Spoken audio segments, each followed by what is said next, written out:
അതെന്തിനാ? ഇവൻ ശിർക്കിൽ തന്നെ ഉണ്ടെന്ന് ഉറപ്പെടുത്താൻ വേണ്ടി. അപ്പൊ അവൻ വീണ്ടും അവിടെ ചെല്ലും. അപ്പൊ ശൈത്താൻ ഉറപ്പായി അവൻ തെറ്റിപ്പോയിട്ടില്ല, ശിർക്ക് തന്നെ ഉണ്ട്. ഇതിങ്ങനെ മരിക്കണവരെ അവൻ അങ്ങനെ കൊണ്ടുപോകും. ഒരു ഏലസ് അവിടെ കിട്ടിയാൽ മതി, പിന്നെ ഒരു പ്രശ്നമൊന്നും ഉണ്ടാവില്ല. പക്ഷേ ഇവൻ ശിർക്കിൽ പെട്ടു. ആ ഏലസ് ഇടക്കൾക്ക് പോയി പുതുക്കി കൊടുത്താൽ മതി. എന്നാൽ മരിക്കുന്നവരെ ശൈത്താന്റെ സേവകനായി അങ്ങനെ ജീവിച്ച് നരകത്ത് കണ്ടുപോകും. ശൈത്താന്റെ ആവശ്യം അതാണ്. അവിടെ നമുക്കുള്ള മാർഗം റബ്ബിലേക്ക് കൂടുതൽ അടുക്കുക എന്നതാണ്. തൗഹീദ് ഒന്നുകൂടെ ഉറപ്പിക്കുക, തഖ്വ വർദ്ധിപ്പിക്കുക, ഈമാൻ വർദ്ധിപ്പിക്കുക, ഇബാദത്തുകൾ വർദ്ധിപ്പിക്കുക, നിഷ്ഠ പാലിക്കുക, റബ്ബിനോട് ധാരാളമായി പ്രാർത്ഥിക്കുക. എങ്കിൽ പിശാചിന് അടുക്കാൻ കഴിയില്ല. ദൈവസ്മരണ എന്നുള്ളത് പിശാചിനെ സംബന്ധിച്ച് ഏറെ പ്രയാസകരമാണ്. അതുകൊണ്ട് ദൈവസ്മരണ ഉള്ളയിടത്ത് അവൻ ഇറങ്ങി ഓടും. സൂറത്തുൽ ബഖറ പാരായണം ചെയ്യുന്ന വീട്ടിൽ നിന്ന് പിശാച് ഇറങ്ങി ഓടുമെന്ന് ഹദീസിലുണ്ട്. ബഖറയും ആലി ഇമ്രാനും പാരായണം ചെയ്യുന്ന ആളുകൾക്ക് അത് ഒരു തണലായ സംരക്ഷണമായി ഉണ്ടാകുമെന്ന് ഹദീസിലുണ്ട്. ആമിന റസൂലു എന്ന അവസാനത്തെ 2 ആയത്തുകൾ രാത്രി പാരായണം ചെയ്താൽ അതവന് മതി എന്ന് ഹദീസിലുണ്ട്. ബാങ്ക് കേട്ട പിശാച് ഓടുമെന്ന് ഹദീസിലുണ്ട്. ആയത്തുൽ കുർസി പിശാചിന് ഏറെ ദുസ്സഹമാണ് എന്ന് ഹദീസിലുണ്ട്. ബിസ്മി ചൊല്ലി വാതിലടിച്ചാൽ പിശാച് അങ്ങോട്ട് കയറില്ല എന്ന് ഹദീസിലുണ്ട്. ബിസ്മി ചൊല്ലി ഭക്ഷണം കഴിച്ചാൽ പിശാച് കൂടെ കഴിക്കില്ല എന്ന് ഹദീസിലുണ്ട്. അതേപോലെ പ്രാർത്ഥന നിർവഹിച്ച ഭാര്യാഭർത്തൃ ബന്ധത്തിൽ ഏർപ്പെട്ടാൽ പിശാചിന് ഇടപെടാൻ കഴിയില്ല എന്ന് ഹദീസിലുണ്ട്. അപ്പൊ ദൈവസ്മരണയാണ് പിശാചിനെ അകറ്റാൻ നമുക്കുള്ള മാർഗം. അതിലേക്ക് കൂടുതൽ മടങ്ങുക, തൗഹീദ് ഊട്ടിയുറപ്പിക്കുക, തഖ്വയിലേക്ക് മടങ്ങുക, സ്വതക്ക വർദ്ധിപ്പിക്കുക, സുന്നത്ത് നമസ്കാരം സുന്നത്ത് നോമ്പും വർദ്ധിപ്പിക്കുക, അതേപോലെ ഖുർആൻ പാരായണവും ദിക്റും ദുആയും സ്വലാത്തും വർദ്ധിപ്പിക്കുക. എങ്കിൽ പിശാച് മാറി നിൽക്കും. അതല്ല, പിശാചിനെ പ്രീതിപ്പെടുത്താൻ ആവശ്യമായ ശിർക്കും ഖുറാഫത്തും ചെയ്യുമ്പോൾ പിശാച് സന്തോഷാവും. അപ്പൊ ഇനി എന്റെ സ്വന്തം ആളാ, ഇനി അവനെ ഇടകാറാക്കണ്ട എന്ന നിലയ്ക്ക് പിശാച് മാറി നിൽക്കും. പക്ഷെ ആൾ നരകത്ത് പോയി ആപ്പതിക്കും. അതാണ് നമ്മൾ അതിൽ തിരിച്ചറിയേണ്ട ഒരു ബേസ്. മറ്റൊന്ന്, പ്രാർത്ഥനയാണെങ്കിലും മറ്റ് ഏത് ആരാധനാ കർമ്മങ്ങളാണെങ്കിലും അതിന് റബ്ബിന്റെ പക്കൽ സ്വീകാര്യത ഉണ്ടാകണമെങ്കിൽ വിശ്വാസം ഉണ്ടാകണം. വിശ്വാസമില്ലാത്തവന്റെ കർമ്മങ്ങൾക്ക് ഫലമില്ല. അവിടെ എന്ത് ചെയ്താലും ഫലമില്ല. പ്രാർത്ഥനയ്ക്കൊരു പക്ഷെ ചില ഘട്ടങ്ങളിൽ ചിലപ്പോൾ ഉത്തരം കൊടുത്തേക്കാം അല്ലാഹു തആല. അതുപോലെ വിശ്വാസം നോക്കിയിട്ടാകണം എന്നില്ല. മർദ്ദിതന്റെ പ്രാർത്ഥനയ്ക്ക് ഉത്തരമുണ്ട്. മർദ്ദിതൻ, ആക്രമിക്കപ്പെട്ടവൻ, അവന്റെ പ്രാർത്ഥനയ്ക്ക് ഉത്തരമുണ്ട്. അവിടെ റബ്ബിന്റെയും അവന്റെയും ഇടയിൽ മറയില്ല. അവിടെ മുഅ്മിനും കാഫിറും വ്യത്യാസമുണ്ടോ എന്ന ചർച്ച അതിന്റെ വ്യാഖ്യാതാക്കൾക്കിടയിൽ ഉണ്ട്. അതേപോലെ സന്ദർഭങ്ങൾ ഒഴിച്ചാൽ അല്ലാതെ ഒരാളുടെ കർമ്മം, അയാളുടെ പ്രവർത്തനങ്ങൾ, അയാളുടെ പ്രാർത്ഥന എല്ലാം റബ്ബ് സ്വീകരിക്കാൻ ഈമാൻ അനിവാര്യമാണ്, തൗഹീദ് അനിവാര്യമാണ്. അതില്ലാത്തത്തോളം അടിത്തറ ഇല്ലാതെ കെട്ടിടം പണിയാൻ കഴിയില്ല. കെട്ടിടത്തിന്റെ മറ്റു ഭാഗങ്ങളാണ് ആരാധനാ കർമ്മങ്ങൾ, അടിത്തറയാണ് വിശ്വാസം. അടിത്തറ ഇല്ലെങ്കിൽ കെട്ടിടം താഴെ വീഴും. അതുകൊണ്ട് തൗഹീദ് ഇല്ലെങ്കിൽ മറ്റൊരു കർമ്മം കൊണ്ടും സ്വീകാര്യതയില്ല. തൗഹീദ് അവരെ ബോധ്യപ്പെടുത്തുകയും ആ തൗഹീദിലേക്ക് അവരെ കൊണ്ടുവരാൻ ശ്രമിക്കുകയുമാണ് വേണ്ടത്. റബ്ബ് അവർക്കും ഹിദായത്ത് നൽകി അനുഗ്രഹിക്കുമാറാവട്ടെ. അസ്സലാമു അലൈക്കും. എൻ്റെ പേര് മുത്തലിബ്,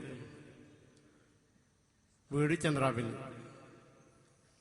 എല്ലാ ഈ സദസ്സിലുള്ള സ്റ്റേജിലുള്ള എല്ലാ പണ്ഡിതന്മാരും കേൾക്കുന്ന നമ്മളെല്ലാവരും മൂമിനായി മരിക്കാൻ അള്ളാഹു തൗഫീഖ് ചെയ്യുമാറാകട്ടെ. നമ്മൾ മൂമിനാണ് എന്ന് നാം സ്റ്റേജിലും പരസ്യം പോലെ പറയുകയും മുന്നിലും പിന്നിലും ആയത്തോതുകയും കൂടെ നിങ്ങളോടൊപ്പം ദഅവത്തിന് നിങ്ങളോടൊപ്പം വർഷങ്ങളോളം നിന്ന അനീഫ് കായക്കൊടിയെപ്പോലുള്ള പണ്ഡിതന്മാർ, നിങ്ങളും പണ്ഡിതന്മാരെ ഞാൻ വിശ്വസിക്കുന്നു, അവർ വിഡ്ഢി വിഡ്ഢി വിഡ്ഢി എന്ന് സ്റ്റേജിൽ വളരെ നല്ല നിലയിൽ നിങ്ങൾ പറയുമ്പോൾ അത് അള്ളാഹുവിന്റെ മലക്കുകൾ രേഖപ്പെടുത്തുകയില്ലേ എന്ന് ഞാൻ മുജാഹിദ് ബാലുശ്ശേരിയോട് ചോദിക്കണം. ചോദ്യം 1. രണ്ടാമത്തെ ഒരു ചോദ്യം, 3 ചോദ്യത്തിനും നിങ്ങൾ തന്നെ മറുപടി പറയണം. മുജാഹിദ് ബാലുശ്ശേരിയുടെ ചോദ്യം. രണ്ടാമത്തെ ചോദ്യം, സദസ്സിൽ നിന്ന് മൂമിനാണ് എന്നുള്ളൊരു ബോധം നിങ്ങൾക്ക് ഉണ്ടാവണം. അത് നിങ്ങളെക്കാളും പ്രായം കൂടി എന്നുള്ള നിലക്ക് നിങ്ങളോട് ഞാൻ ഉപദേശിക്കുന്നു. അതെന്താണെന്ന് വെച്ചാല് ബാംഗ്ലൂര്, കോയമ്പത്തൂര് അങ്ങനെയുള്ള പല പുറന്ത സ്ഥലങ്ങളില് സ്ത്രീകളെ പറഞ്ഞയച്ചുകൊണ്ട് കുട്ടികളെ +2 കഴിഞ്ഞതിന് ശേഷം ഡിഗ്രിക്ക്, എഞ്ചിനീയറിംഗിനും MBBS-നൊക്കെ പറഞ്ഞയക്കുന്ന ആ കുട്ടികൾ ജമ്മാക്കിക്കൊണ്ട് അവരൊക്കെ വളരെ മോശമായി പോകുന്നു എന്ന് നിങ്ങൾ പൊതു സ്റ്റേജിൽ പറഞ്ഞു പോകരുത്. അത് അന്യമതസ്ഥരോ മറ്റുള്ള ആളുകളോ നിങ്ങളോട് ചോദിച്ചു കഴിഞ്ഞാൽ നിങ്ങൾ അതിന് എന്ത് മറുപടി പറയും? ഇത്തരം സ്റ്റേജുകൾ അതിനെ ഉപമിക്കാതെ പുറം സ്റ്റേജുകൾ അത് നിങ്ങൾ ഉപയോഗപ്പെടുത്താം. പിന്നെ മൂന്നാമത്തെ ഒരു ചോദ്യം ബാലുശ്ശേരിയോട് തന്നെയാണ് ചോദിക്കുന്നത്. ഈ ബുസ്താനുലും അറബി കോളേജിൽ നടന്ന വാർഷിക സമ്മേളനത്തിൽ അദ്ദേഹം പറഞ്ഞു, ഏതെങ്കിലും മുജാഹിദ് പണ്ഡിതന്മാർ ആരെങ്കിലും ജിന്നിനോട് പ്രാർത്ഥിക്കാൻ ശിർക്കല്ല എന്ന് പറഞ്ഞിട്ടുണ്ടോ? പറഞ്ഞിട്ടുണ്ടോ? അങ്ങനെ 3-4 പ്രാവശ്യം ഇടിവാളത്തിൽ നിന്ന മാളി അയാൾ നിന്ന് തുള്ളി. അതിന് മറുപടി അദ്ദേഹം ഇവിടെ പറയണം. അദ്ദേഹം പറഞ്ഞിട്ടുണ്ട്, ജിന്നിനോട് പ്രാർത്ഥിക്കൽ ശിർക്കല്ല എന്ന് ഏതെങ്കിലും പണ്ഡിതന്മാർ പറഞ്ഞിട്ടുണ്ടോ എന്നുള്ള മറുപടി അദ്ദേഹം പറയേണ്ടതുണ്ട്. ഈ ഇരിക്കുന്ന മുജാഹിദ് വിഭാഗത്തില് അള്ളാഹുവിന്റെ തൗഫീഖോട് ഒരുവിധം ആളുകളായിട്ട് അടിത്തറ 14 വയസ്സ് മുതൽ ഞാൻ ഈ പ്രസ്ഥാനമായിട്ട് ബന്ധമുള്ള ആളിന് മുജാഹിദ് പ്രസ്ഥാനത്തിലുള്ള ഇന്ന് 3 വിഭാഗം, മടവൂർ വിഭാഗമായാലും ശരി, അതേപോലെ തന്നെ KNM-ന്റെ വിഭാഗമായാലും ശരി, ഇപ്പൊ നിങ്ങളുടെ ഈ വിഭാഗമായാലും ശരി, ആരും ജിന്നിനോട് പ്രാർത്ഥിക്കുന്നത് ശിർക്കാണ് എന്ന് വിശ്വസിക്കുന്നവരാണ്. അള്ളാഹു അല്ലാത്ത ആരോടും പ്രാർത്ഥിക്കുന്നത്. അങ്ങനെ മുവഹിദുകളായിട്ട് മരിക്കാൻ അള്ളാഹു തൗഫീഖ് ചെയ്യുമാറാകട്ടെ. അതുകൊണ്ട് വേദിയിലൊക്കെ പ്രസംഗിക്കുമ്പോൾ വളരെ സൂക്ഷ്മതയോടുകൂടി അള്ളാഹു നമ്മളുടെ സംസാരങ്ങളൊക്കെ നാളെ വിചാരണ ചെയ്യപ്പെടും എന്നുള്ള ബോധത്തോടുകൂടി സംസാരിക്കണം എന്നാണ് എനിക്ക് പറയാനുള്ളത്. പിന്നെ നാസിർ മൗലവി ചാരൻ എന്ന് പറയും. ചാരന്റെ അർത്ഥം എന്താണ്? അതൊക്കെ നമ്മൾ മൂമിനിങ്ങളുടെ സംസാരത്തിൽ ഒരിക്കലും പാടാത്താണ്. ഫൈസൽ മുസ്ലിയാർ ഞാൻ കണ്ടുമുട്ടിയ രംഗം അള്ളാഹു നിങ്ങൾക്ക് ഓർമ്മ ഉണ്ടാവും എവിടെയെന്നുള്ളത്. വിശദീകരിക്കും. 1-2 കാര്യം എനിക്ക് പറയാനുള്ളത്. ഒന്ന്, ഇത്തരം പദപ്രയോഗങ്ങൾ അതിൽ ഇസ്ലാമികമായ കൃത്യമായ മാനങ്ങൾ പാലിച്ചുകൊണ്ട് ഞങ്ങളൊക്കെ പ്രയോഗിക്കാൻ ശ്രമിക്കാറുണ്ട്. അതിനപ്പുറത്തേക്ക് പോകുന്നുണ്ടെങ്കിൽ തെറ്റു തന്നെയാണ്, ന്യായീകരിക്കാൻ ഒരിക്കലും വകുപ്പില്ല. എന്നാൽ ഇത്തരം പരാമർശങ്ങൾ അനുവദിക്കപ്പെട്ട ചില മേഖലകൾ ഇസ്ലാമിൽ ഉണ്ട്. ആ മേഖല കൃത്യമായി ബോധ്യമുണ്ടായിട്ട് തന്നെയാണ് അതൊക്കെയും പ്രയോഗിക്കുന്നത്. വ്യക്തിപരമായി ഒരു മനുഷ്യനെ ആക്ഷേപിക്കലും അദ്ദേഹത്തെ തേജോവധം ചെയ്യലുമാണ് ആ പദപ്രയോഗങ്ങളുടെ ഉദ്ദേശമെങ്കിൽ അത് തീർച്ചയായും തെറ്റാണ്. ഒരിക്കലും അത് അംഗീകരിക്കാൻ പറ്റില്ല. എന്നാൽ ഒരാൾ പിഴച്ചൊരു വാദവുമായി വരികയും അത് അറിയാതെ അയാളുടെ പക്കലാണ് ശരിയെന്ന് തെറ്റിദ്ധരിച്ച് ആളുകൾ വിശ്വസിക്കുന്ന സാഹചര്യം ഉണ്ടാവുകയും ചെയ്യുകയാണെങ്കിൽ അതിന്റെ ഗൗരവം ആളുകളെ ബോധ്യപ്പെടുത്താൻ വേണ്ടി അത്തരം പദപ്രയോഗങ്ങൾ ആകാമെന്ന് തന്നെയാണ് പ്രമാണങ്ങൾ പരിചയപ്പെടുത്തുന്നത്. പക്ഷെ ലക്ഷ്യം മാറാൻ പാടില്ല. ഇപ്പൊ കാന്തപുരം കൊണ്ടുവന്ന മുടിയുമായി ബന്ധപ്പെട്ട് സംസാരിക്കുമ്പോൾ പോലും കാന്തപുരം എന്ന വ്യക്തിയെ ആക്ഷേപിക്കലാണ് ഉദ്ദേശമെങ്കിൽ പാടില്ല. എന്നാൽ കാന്തപുരം ഒരു പണ്ഡിതനാണെന്നും അയാളുടെ പക്കലാണ് സുന്നത്തമായതെന്നും വിശ്വസിച്ച് ധാരാളം ആളുകൾ പിന്നാലെ കൂടുമ്പോൾ ഇയാൾ ഒരു തട്ടിപ്പുകാരനും ഇയാൾ ഒരു ചതിയനുമാണ് എന്ന് ബോധ്യപ്പെടുത്തേണ്ട ബാധ്യത അത് ബോധ്യമുള്ളവർക്കുണ്ട്. ആ ലക്ഷ്യം മുമ്പിൽ വെച്ചുകൊണ്ട് അതിന് ഉപോത്ബലകമായ മതപരമായ ലിമിറ്റുകൾ പാലിച്ചുകൊണ്ടുള്ള പ്രയോഗങ്ങൾ പറ്റും. വിശുദ്ധ ഖുർആനിൽ വേദഗ്രന്ഥം നൽകപ്പെട്ടിട്ട് പിന്നീട് അതിൽ നിന്ന് വഴിമാറിപ്പോയ ആളുകളെ പറ്റിയുള്ള പരാമർശമുണ്ട്. മസലുല്ലദീന ഹുമിലുത് തൗറാത്ത സുമ്മ ലം യഹ്മിലുഹാ കമസലിൽ ഹിമാർ, അവർ കഴുതകളെ പോലെയാണ് എന്ന് പറഞ്ഞു. ഇസ്രായേലിൽപ്പെട്ടൊരു പണ്ഡിതൻ അല്ലാഹു തആല എല്ലാ അനുഗ്രഹങ്ങളും നൽകി. പിന്നീട് സ്വാർത്ഥ താല്പര്യങ്ങൾക്ക് വേണ്ടി അതിൽ നിന്ന് അയാൾ ഊരിച്ചാടിപ്പോയി. പഠിച്ചതിന് വിരുദ്ധമായി അയാൾ പ്രവർത്തിച്ചു. അയാളെപ്പറ്റി ഖുർആൻ പറഞ്ഞു ഫമസലുഹു കമസലിൽ കൽബ് എന്നാണ്. സൂറത്ത് അൻആമിലാണ്. അപ്പൊ അതിനൊക്കെ അടിസ്ഥാനത്തിൽ ആ വിഷയത്തിലും കൃത്യമായ നിലപാടുകൾ ആയത്തും ഹദീസും വ്യാഖ്യാനിച്ച പണ്ഡിതന്മാർ രേഖപ്പെടുത്തിയിട്ടുണ്ട്. ഇവിടെ ജിന്ന് അഭൗതികമാണെന്ന് ബുദ്ധിയുള്ളവൻ പറയില്ല എന്ന് വിചിന്തനം എഴുതി. പിന്നെ അഭൗതികമാണ് എന്ന് അതേ വിചിന്തനം പിന്നീട് കാലങ്ങൾക്ക് ശേഷം എഴുതുന്നു. അപ്പൊ ന്യായമായും ചോദിക്കാം, ഈ എഴുതുന്നവന് ബുദ്ധിയുണ്ടോ എന്ന് ചോദിക്കാം. കാരണം വിചിന്തനമാണ് പഠിപ്പിച്ചത്, ബുദ്ധിയുള്ളവൻ എഴുതൂലാൻ. അതിന് ഗൗരവം ആളുകളെ ബോധ്യപ്പെടുത്താൻ വേണ്ടിയാണ് ആ പരാമർശം പോലും. പിന്നെ ചാരൻ എന്നുള്ളത് അത് ചാരനാണെന്ന് ബോധ്യമായാൽ നമുക്കത് പറയേണ്ടതുമാണ്. കാരണം ഇയാള് അവിടുന്ന് തൗബ ചെയ്തുകൊണ്ട് വന്ന ആളാണ്, തെറ്റിദ്ധരിച്ചത് പോലെ ആളൊപ്പം കൂടിയിട്ടുണ്ടാവും. എന്നാൽ അയാൾ ചാരനാണ് എന്ന് ആദ്യമായി ഞാനൊക്കെ പറഞ്ഞത് അയാളുടെ മുഖത്ത് നോക്കി അയാളെ മുമ്പിൽ നിന്നാണ്. കോഴിത്തര സംഭവത്തിൽ അയാളെ മുമ്പിൽ എത്തിക്കൊണ്ട് പല തവണ ഞാൻ പറഞ്ഞു നിങ്ങൾ മടവൂരി ചാരനാണ്. ഒരു പരാമർശം പോലും അതേക്കുറിച്ച് അദ്ദേഹം നടത്തിയില്ല. മടവൂരിയായ കാലത്ത് അദ്ദേഹം എന്താണോ വിശ്വസിക്കുകയും പ്രചരിപ്പിക്കുകയും ചെയ്തത് അത് അതേ രൂപത്തിൽ ഇന്ന് അയാൾ വിശ്വസിക്കുകയും പ്രചരിപ്പിക്കുകയും ചെയ്യുന്നു ഇവിടുത്തെ വേദിയിൽ. അപ്പൊ നമുക്ക് മനസ്സിലായി അയാൾ സാക്ഷാൽ ചാരനാണ്. ചാരപ്പണി ചെയ്യരുതെന്ന് ഖുർആൻ പഠിപ്പിച്ചാൽ മതി. ചാരപ്പണി ചെയ്യുന്നവനെ കയ്യോടെ പിടികൂടിയാൽ ആളുകളെ ബോധ്യപ്പെടുത്തേണ്ടതുണ്ട്. അതുകൊണ്ട് നമ്മൾ ആ പണി ചെയ്യും. അവിടെയും നാസസുല്ലമി എന്ന വ്യക്തിയോടല്ല നമുക്ക് വെറുപ്പുള്ളത്. ഞങ്ങൾക്കാർക്കും അയാളുടെ ആ നിലയ്ക്ക് മറ്റു ഒരു വെറുപ്പില്ല. ഏതെങ്കിലും ഒരു മുൻ വൈരാഗ്യമോ മുമ്പ് എന്തെങ്കിലും ഞങ്ങൾ തമ്മിലുള്ള ബന്ധം ഇല്ലാതായപ്പോ അതിന് വേണ്ടി ഒരു ദേഷ്യം തീർക്കാനുള്ള പറച്ചിലോ അല്ല. ആ ഉദ്ദേശത്തിൽ പറയുകയാണെങ്കിലോ അത് കുറ്റകരമാണ്, തെറ്റാണ്, പാടില്ലാത്തതാണ്. അതാണ് അതിന് ഇസ്ലാമിക മാനം. ബാലുശ്രീയുമായി ബന്ധപ്പെട്ട പരാമർശം വന്നതുകൊണ്ട് ഇൻഷാ അല്ലാഹ് അദ്ദേഹം അത് വിശദീകരിക്കും. അസ്സലാമു അലൈക്കും വറഹ്മത്തുള്ളാഹി. സഹോദരങ്ങളെ, 3 കാര്യങ്ങളാണ് സാന്ദർഭികമായി എനിക്ക് വിശദീകരിക്കാനുള്ളത്. ഒന്ന്, ഞാൻ ഹനീഫ് കായക്കൊടിയെ വിഡ്ഢി എന്ന് വിളിച്ചു എന്നാണ്. വിഡ്ഢിത്തം പറഞ്ഞാൽ സാധാരണ നമ്മൾ അയാളെ അറിവുള്ളവൻ, മഹാജ്ഞാനി എന്ന് പറയാറില്ല. വിഡ്ഢിത്തത്തിന് വിഡ്ഢിത്തം, എടാ നീ ആ പറഞ്ഞ് വിഡ്ഢിത്തമാണ്. ഇനി വിഡ്ഢിത്തം ഗൗരവമായി പറയുകയും അത് പരലോകത്തെ ഓർമ്മപ്പെടുത്തി ഒരാളെ ബലസിക്കാൻ വേണ്ടി ഉപയോഗിക്കുകയും ചെയ്ത ഒരാൾ പറയുമ്പോൾ, പുളിക്കല മുഖാമുഖത്തിൽ എന്റെ പ്രസംഗം കേട്ട് തൗഹീദ് സ്വീകരിച്ചൊരുത്തന് ജിന്നുകൂടി അതിന്റെ തൗഹീദി പ്രബോധനത്തിന്റെ തയ്യാറാണെന്നാണ് ഹനീഫ് അവിടെ പറയുന്നത്. അപ്പൊ അത് പറയുമ്പോ നേരത്തെ ഫൈസൽ മുസ്ലിയാർ പറഞ്ഞ പോലെ ഒരു വ്യക്തിയെ ഇകഴ്ത്തുക എന്നുള്ള ലക്ഷ്യം മാത്രമാണ് ഹനീഫ് കാക്ക് അവിടെ ഉള്ളത്. അത് മനസ്സിലാകണമെങ്കിൽ ഹനീഫ് കായക്കൊടിയുടെ ഞാനുമായി ബന്ധപ്പെട്ടിപ്പോൾ നടക്കുന്ന പ്രസംഗങ്ങൾ ശ്രദ്ധിച്ചാൽ മതി. ഞാൻ പറയുന്നത്, നിരീശ്വരവാദിയായി സംഗീതത്തിനും സിനിമക്കും ഹറാമിനും എല്ലാം അടിമപ്പെട്ടൊരു ചെറുപ്പക്കാരൻ നമ്മൾ നടത്തുന്ന പൊതുസമ്മേളനത്തിലെ പൊതുപ്രസംഗങ്ങൾ കേട്ട് നന്നായി ഇസ്ലാമാകാൻ ശ്രമിച്ചപ്പോ സ്വാഭാവികമായിട്ടും പിശാചിന്റെ പിടിയിലുണ്ടായിരുന്ന ഒരാള് പിശാചിന്റെ പിടിയിൽ നിന്ന് രക്ഷപ്പെടാൻ ശ്രമിക്കുമ്പോ അയാളെ പിശാച് ഒന്നുകൂടി പിടിമുറുക്കാൻ ശ്രമിക്കുക സ്വാഭാവികമാണ്. കൊട്ടേഷൻ പാർട്ടിയിൽ ഉണ്ടായിരുന്ന ഒരാള് കൊട്ടേഷൻ പാർട്ടി വിട്ടുപോരുമ്പോ, പ്രത്യേകിച്ച് കൊട്ടേഷൻ പാർട്ടി നിലക്കുന്നതിന് അയാളുടെ ബുദ്ധിയിലും കഴിവിലും മസിൽ പവറിലും ആണെങ്കിൽ കൊട്ടേഷൻ പാർട്ടി പിന്നെ അയാളെ വെച്ചേക്കൂല, കൊല്ലേ. ഇബിലീസിന്റെ പിടിയിൽപ്പെട്ട ഒരാള് സ്വാഭാവികമായും ഇബിലീസ് ഭൗതികമായി ശരീരത്തിൽ പ്രവേശിച്ചിട്ട് അവനെ ഉപദ്രവിക്കാം, പിന്നെ അവനെ മാനസികമായി അവനെ ഉപദ്രവിക്കാം. അങ്ങനെ ഒരു ചെറുപ്പക്കാരനുണ്ടായി. അതുണ്ടായതിനെ പറ്റി പറയുന്നത് എന്താണ്? മുജാഹിദ് ബാലിശിന്റെ തൗഹീദി പ്രബോധനത്തിന്റെ തകരാറാണ്. എന്നിട്ട് ചോദിക്കുന്നത്, കെ എം മൗലവിയുടെ പ്രസംഗം കേട്ട് തൗഹീദ് സ്വീകരിച്ച ഒരാൾക്ക് ജിന്നുബാധ ഉണ്ടായിട്ടുണ്ടോ? അതുപോലെ കെ പി മുഹമ്മദ് മൗലവിയുടെ തൗഹീദ് കേട്ടിട്ട് ഒരാൾക്ക് ജിന്നുബാധ ഉണ്ടായിട്ടുണ്ടോ എന്ന് പറയുമ്പോ നമ്മളെ തൗഹീദ് പൊളിഞ്ഞതാണെന്ന് സ്ഥാപിക്കലാണ് അവരുടെ ലക്ഷ്യം.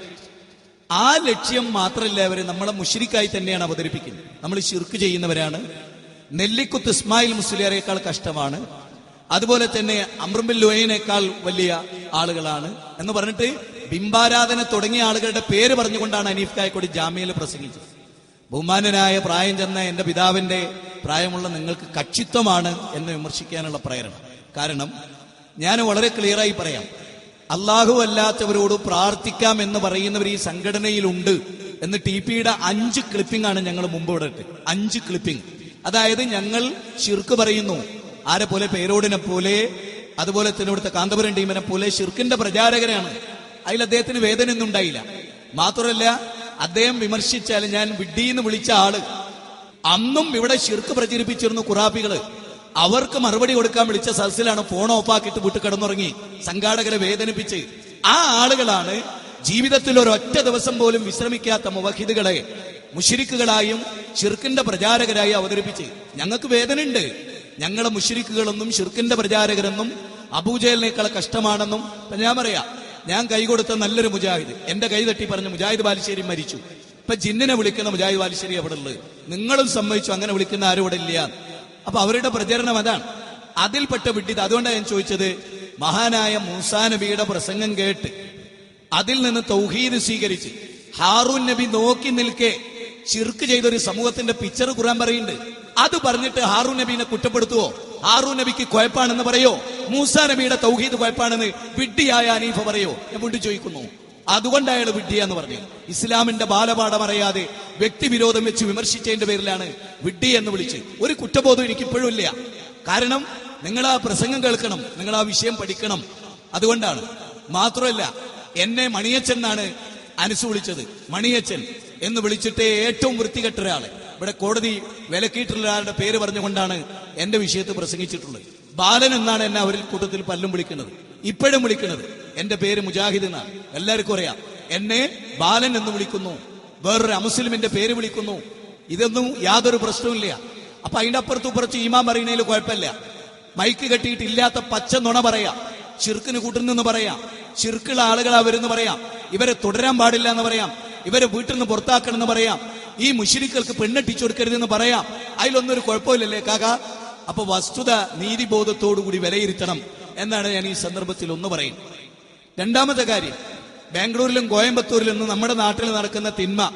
ഈ സദസ്സിൽ എന്റെ പ്രസംഗം കഴിഞ്ഞപ്പോ അശോകേട്ടൻ എന്ന് പറഞ്ഞിട്ട് ഒരാൾ ഇവിടെ കയറി വന്നിരുന്നു. അയാളുടെ സംസാരം ഇവിടെ റെക്കോർഡും ചെയ്തിട്ടുണ്ട്. എന്റെ പേര് അശോകൻ. ബാലുശ്ശേരി ഞാൻ ഒരിക്കലും മറക്കില്ല. കാരണം കുറെ എനിക്ക് ഇഷ്ടമുള്ള അദ്ദേഹത്തിന്റെ കേസിട്ട് അത് ഓച്ചിറ പരബ്രഹ്മത്തിൽ വെച്ചിട്ട് കലകലിച്ചില്ലേ അതാണ് ഞാൻ കേട്ടോണ്ടിരിക്കുന്നത്. സാർ അങ്ങോട്ട് വന്നു കാണും. സാർ എന്തായാലും ഞാൻ വിളിക്കും. എനിക്ക് ഒരുപാട് പ്രദേശങ്ങൾ തരണം. ഞാനിങ്ങനെ പോകണേ. അതാണ് വളരെ ഗംഭീരമുണ്ട്, വളരെ ഗംഭീരമുണ്ട്. ഞാൻ അങ്ങനത്തെ ഒരു അതായത് ഇന്ത്യയുടെ മതേതരത്വത്തിന്റെ കാഴ്ചപ്പാട് വലിയ രീതിയിൽ കാണുന്ന ആളാണ് ഞാൻ ഇവിടുത്തെ കേരളം. അറിയാം, ആ മതേതരത്തിന്റെ സ്വീകരണം എന്ന് പറയുള്ളൂ. ഞാൻ ഇതിനിടയ്ക്ക് October 1 അഖില ലോക വയോജന ദിനമാണ്. അപ്പൊ ഞാൻ കുറെ വൃദ്ധന്മാരെയും കൊണ്ടുങ്ങായിട്ട് ഞാൻ ചേരമാൻ പള്ളി പോയിരുന്നു. അപ്പൊ അവിടെ സൈദ് ഡോക്ടർ ഗംഭീര പ്രഭാഷണം നടത്തി. കാരണം ആ ചേരമാന്റെ ആ പൂർവ്വകാലതയും കാരണം ആ ഹിന്ദുത്വത്തിന്റെതും പിന്നെ അങ്ങനെ മാർത്തോമ പള്ളി. അപ്പൊ അങ്ങനെ അതൊരു വളരെ ഗംഭീരമായിട്ടാ, വളരെ ഗംഭീരം. താങ്കളുടെ ഈ പ്രഭാഷണം ഉണ്ടല്ല ഒരുപാട് ഹൃദയമുള്ള മനസ്സുകൾ അങ്ങനെ പറഞ്ഞില്ല അവരുൾക്കൊള്ളും അല്ലേ. അപ്പൊ എന്തായാലും ആയിരം സൗഖ്യത്തോടെ ദീർഘായുസായിട്ടിരിക്കാൻ അള്ളാഹുവിനോട് പ്രാർത്ഥിക്കുന്നത്. ശ്രേഷ്ഠാവും അദ്ദേഹത്തോട് മാത്രമേ നമുക്ക് പ്രാർത്ഥനയുള്ളൂ. അല്ലെങ്കിൽ ഞാനേ പറയല, അതൊരു വലിയ കാര്യട്ടാ. ഞാൻ എവിടെയും പറയാം. കാരണം മുസ്ലിം അതായത് ശാന്തി, ഞാനിത് പറയണാണ്. ഇസ്ലാം വാക്കിന്റെ അർത്ഥം ശാന്തി, സമാധാനം. അവിടെ തുടങ്ങും ഞാനും. അപ്പൊ കണ്ടതിൽ വലിയ സന്തോഷമുണ്ട്. ഇനിയും ഈ സമൂഹത്തിന് ഒരുപാട് നന്മകളും ഇതേമാതിരി പ്രഭാഷണങ്ങളും ഈ അഴുക്കുള്ള മനസ്സിലേക്ക് ഇറങ്ങിച്ചെന്ന ഈ അഴുക്ക് മാറ്റാൻ താങ്കളുടെ പ്രഭാഷണം കൂടുതൽ ആശംസിക്കുന്നു. ഞാൻ ഒരുപാട് വർക്കുണ്ട്. ഇനി 15 ദിവസം കൂടി താങ്കളുടെ ഈ പ്രഭാഷണം കേൾക്കാനായിട്ട് എനിക്ക് വലിയ ആഗ്രഹമുണ്ട്. യെസ്. അപ്പൊ അനുവാദം ചോദിക്കണേ. അപ്പൊ നിങ്ങൾ എല്ലാവരും ശരി, വളരെ ഗംഭീരമായിട്ടാ. ഞാൻ എന്റെ പേര് അശോകൻ. ഞാൻ കൺസ്യൂമർ ഫെഡറേഷന്റെ ജില്ലാ പ്രസിഡന്റ് വിത്ത് ഹ്യൂമൻ റൈറ്റ്സിന്റെ ജില്ലാ പ്രസിഡന്റാണ് കേട്ടാ. മനുഷ്യാവകാശ സംഘടന ജില്ലാ പ്രസിഡന്റാണ്. അങ്ങനെയൊക്കെ ഉള്ളതല്ല. അപ്പൊ നിങ്ങൾ കണ്ടതിൽ വലിയ സന്തോഷമുണ്ട്. ഞാനൊരു ഹിന്ദുവാണ്. പക്ഷെ എനിക്കതൊന്നല്ല, നമ്മളൊരു മതേതരത്തെ കാഴ്ചപ്പാട് ഇസ്ലാമിന്റെ ഈ ഏകദൈവം എനിക്ക് വലിയ ഇഷ്ടമാണ്. ഞാനിപ്പോ മറ്റുള്ളവരെ എന്നിട്ട് ഇതായിട്ട് പറഞ്ഞാലട്ടാ. കാരണം ഞങ്ങൾ എന്ന് പറയും 33 കോടി ജനങ്ങൾ ഈ ദൈവങ്ങളെയും പറ്റും കേട്ടോ. അപ്പൊ അല്ലേ അത് വളരെ ഗംഭീരമുണ്ട് എന്തായാലും കേട്ടാ. അശോകേട്ടൻ പറഞ്ഞത് ഈ പ്രസംഗങ്ങൾ സമൂഹത്തിന് മാതൃകയാകണം. എനിക്ക് വളരെ ഇഷ്ടപ്പെട്ടിരിക്കുന്നു. കാരണം ഈ സ്ത്രീ സമൂഹത്തിന്റെയും ഇന്നത്തെ കുട്ടികളുടെയും പോക്ക് നിങ്ങൾക്ക് അതുപോലും എന്തായി തോന്നുകയാണ്, വലിയ പ്രശ്നമായി തോന്നുന്നു. കാരണം നിങ്ങളുടെ പ്രശ്നം അതല്ല. മിനല്ലദീന ഫറഖു ദീനഹും വകാനൂ ശിഅൻ കുല്ലു ഹിസ്ബിൻ ബിമാ ലദൈഹിം ഫരിഹൂൻ. ഹിസ്ബിയത്താണ് നിങ്ങളെ നയിക്കുന്നത്. അതുകൊണ്ടാണ് നിങ്ങൾക്ക് അങ്ങനെ പറയേണ്ടി വന്നത്. ഞാൻ ചോദിക്കട്ടെ, ഇവിടെ ഇരിക്കുന്ന രക്ഷിതാക്കൾ, ഞാൻ ആ വിഷയം പറഞ്ഞല്ലോ, പെൺകുട്ടികളുടെ അബദ്ധസഞ്ചാരം. ആർക്കത് നിഷേധിക്കാൻ കഴിയാ? എല്ലാ പെൺകുട്ടികളും അങ്ങനെയാണ് ഞാൻ പറഞ്ഞവിടെ. ഞാൻ പറഞ്ഞിട്ടില്ല, ഞാൻ അങ്ങനെ വിശദീകരിച്ചിട്ടില്ല. സമൂഹത്തിന്റെ എന്റെ വിഷയം തന്നെ എന്താ? മതം സുരക്ഷയാണെന്നാ. സ്ത്രീകൾക്ക് സുരക്ഷ ഇല്ലാത്തൊരു ലോകത്തവിടെ. അതുകൊണ്ട് സ്ത്രീകൾ എന്തുകൊണ്ട് എങ്ങനെ ആയിത്തീരുന്നു? അത് ഗൗരവബോധമുള്ളവരേക്ക് പറയും, സമൂഹം നശിക്കുന്നതിൽ വിഷമുള്ളവരേക്ക് പറയും. അത് ആ രൂപത്തിൽ മാന്യത കെട്ടൊരു വാക്കും ഞാൻ എന്റെ പ്രസംഗത്തിൽ ഉപയോഗിച്ചിട്ടില്ല. എങ്കിൽ സദസ്സ് പറയണം, ഞാൻ ഇന്ന് ഇവിടെ നടത്തിയ പ്രസംഗത്തിൽ മാന്യത വിട്ട് എന്ത് വാക്ക് പറഞ്ഞു? ഗൗരവമായി പറഞ്ഞു. ഞാൻ ആ പ്രസംഗത്ത് പറയുകയും ചെയ്തു, എനിക്ക് ആത്മരോക്ഷം കൂടുതലാണ്. ആ ആത്മരോക്ഷം ഞാൻ പ്രകടിപ്പിച്ചു. അതൊരു സമൂഹത്തിന്റെ ബാധ്യതയാണ്. നബി സല്ലല്ലാഹു അലൈഹി വസല്ലമയുടെ ഖുത്ബയെ പറ്റി പറയുന്നിടത്ത്